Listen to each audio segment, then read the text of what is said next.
अस्सलामुअलैकुम व्यूवर्स। आज हम लोग 9th क्लास की जो हमारे पास न्यू कोर्स आया है कंप्यूटर का, उसका यूनिट नंबर फर्स्ट स्टार्ट करने लगे हैं, जो कि है हमारे पास क्या है, इंट्रोडक्शन टू सिस्टम्स। इसमें हम लोग देखेंगे कि जो हमारे पास सिस्टम्स होते हैं वो कैसे काम करते हैं, उनके क्या फंक्शंस होते हैं। चलिए हम लोग स्टार्ट करते हैं। फर्स्ट है हमारे पास इंट्रोडक्शन। इंट्रोडक्शन में क्या एक्सप्लेन किया हुआ है? इंट्रोडक्शन में मुझे याद करने वाला कुछ भी नहीं है, सिर्फ आपने इसका ओवरव्यू कर लेना है कि इसमें क्या एक्सप्लेन किया हुआ है। इसमें आपने ओवरव्यू करना है कि थ्योरी ऑफ सिस्टम्स क्या हैं, उसके फंडामेंटल कॉन्सेप्ट क्या हैं, और हमारे पास जो हम लोगों ने इजादात की हैं डिफरेंट टाइप्स ऑफ सिस्टम्स की, वो देखेंगे, जिसमें हम लोग डिफ़ाइन करेंगे सिस्टम क्या है, उसके बेसिक कंपोनेंट्स क्या हैं, ऑब्जेक्टिव्स क्या हैं, और इन्वायरमेंट्स क्या है, और किस मेथड के ज़रिए जो हमारे पास सिस्टम्स हैं वो कम्युनिकेट करते हैं एक दूसरे के साथ। और इसमें इस चैप्टर में हम लोग ये भी देखेंगे कि जो हमारे पास नेचुरल और आर्टिफिशियल सिस्टम्स हैं उनमें क्या डिफरेंस हैं, उनके क्या फंक्शंस हैं और उनके क्या मकसद हैं, और जो सिस्टम्स हैं और उनकी साइंस की जो ब्रांचेस हैं वो किस तरह एक्सप्लोर हुई हैं, जिसमें हमारे पास नेचुरल साइंस आ जाता है, डिज़ाइन साइंस आ जाता है, और कंप्यूटर साइंस आ जाता है। जैसे आपकी कंप्यूटर की बुक होगी, वो एग्जांपल ले लें। इस चैप्टर में हम लोग देखेंगे कि जो हमारे पास वॉन न्यूमन आर्किटेक्चर है, उसके जो कंपोनेंट्स हैं वो किस तरह काम करते हैं। जो आपके पास वॉन न्यूमन आर्किटेक्चर का कंप्यूटर है उसकी यूनिकनेस क्या है, यूनिक फीचर्स क्या हैं, उसकी वीकनेस क्या है, और उसकी स्ट्रेंथ क्या है। इस चैप्टर में आप ये भी देखेंगे कि अब आपके पास जैसे कंप्यूटिंग सिस्टम में कंप्यूटर्स हैं, सॉफ्टवेयर्स हैं, नेटवर्क्स हैं, और जो इंटरनेट्स हैं उसको भी आप इस चैप्टर में स्टडी करेंगे। फर्स्ट जो टॉपिक है आपके पास वो है theory of system. Theory of system क्या होता है? आपका जो थ्योरी ऑफ सिस्टम तभी आपका यूज़फुल होगा जब आप उसकी जो इंटरनल और एक्सटर्नल सिस्टम की जो फंक्शनैलिटी है आप उसको क्लियरली एक्सप्लेन करेंगे, तभी जो आपका सिस्टम है वो क्या होगा, अच्छी तरह काम कर सकेगा। जैसे यहाँ पे लिखा हुआ है, the idea of a system is useful to explain both the external reality as well as the internal one. वो ख्याल या आइडिया जो आपने कोई सिस्टम बनाया है, जो उसके अंदर जो उसकी इंटरनल और एक्सटर्नल रियलिटी है, मींस के जो उसके इंटरनल और एक्सटर्नल पार्ट्स हैं वो किस तरह काम करें, अगर आप उसको प्रॉपरली एक्सप्लेन करेंगे तो वो आपका सिस्टम जो क्या है वो यूज़फुल होगा।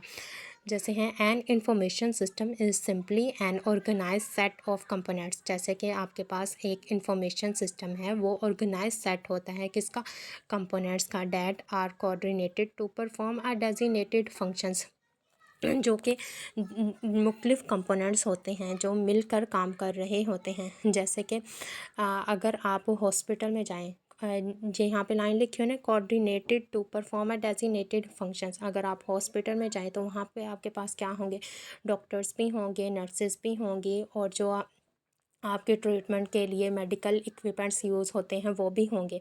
और जो नर्सेज और डॉक्टर्स हैं वो अपना अलग अलग काम कर परफॉर्म कर रहे होते हैं। तो यहाँ पे क्या हो गया, डेजिग्नेटेड फंक्शंस का मीन्स ये है कि जो हर पार्ट है आपके सिस्टम का वो अपना एक काम परफॉर्म कर रहा है।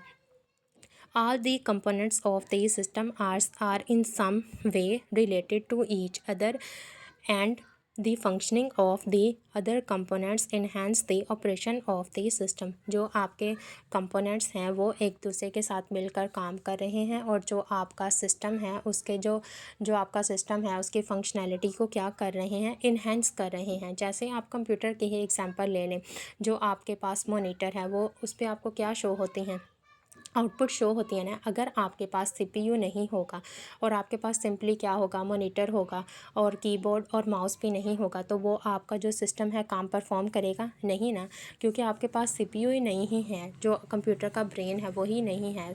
तो आप किस तरह मॉनिटर पे उसकी आउटपुट दे सकते हैं? तो इसलिए जब भी कोई सिस्टम बनाते हैं तो जो उसके पार्ट्स हैं वो एक दूसरे के साथ मिलकर काम कर रहे होते हैं। अगर एक पार्ट भी नहीं होगा तो आपका सिस्टम कैसे काम कर सकता है? जैसे यहाँ पे आपको एक कार की एग्जांपल दी हुई है, it is made up of, let us consider a simple example जिसमें आपके पास क्या है, एक कार दी हुई है। कार में अगर इंजन नहीं होगा तो कार कैसे चलेगी? अगर कार के व्हील्स ही नहीं होंगे तो आप उसको कार को कैसे चला सकोगे? जैसे इसमें है, it is made up of engine से मिलकर बनती है, व्हील से, ब्रेक से, और जो उसमें अदर रिलेटेड आइटम्स होते हैं वो। Every part play a unique task, her part जो है वो क्या परफॉर्म कर रहा है, एक यूनिक टास्क परफॉर्म कर रहा है ना। But collectively they are responsible for making the car moving, लेकिन हर पार्ट का मकसद क्या है कि उसने कार को क्या करना है, मूव करना है।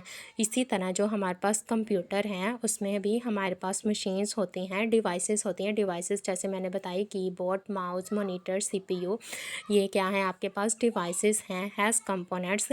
ये कंपोनेंट्स मिलकर काम कर रहे हैं और इनके ज़रिए ही आपको क्या मिलती है, कंप्यूटर पे एक आउटपुट मिलती है।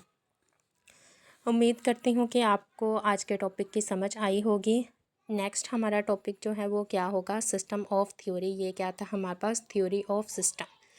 जो इंट्रोडक्शन है वो आपने सिंपली रीड कर लेना है, थ्योरी ऑफ सिस्टम आपने याद करना है, और आप अपने से भी कोई रियल लाइफ एग्जांपल लिख सकते हैं थ्योरी ऑफ सिस्टम की। जैसे यहाँ पे हमारे पास क्या थी, कार की। अल्लाह हाफिज़ व्यूवर्स।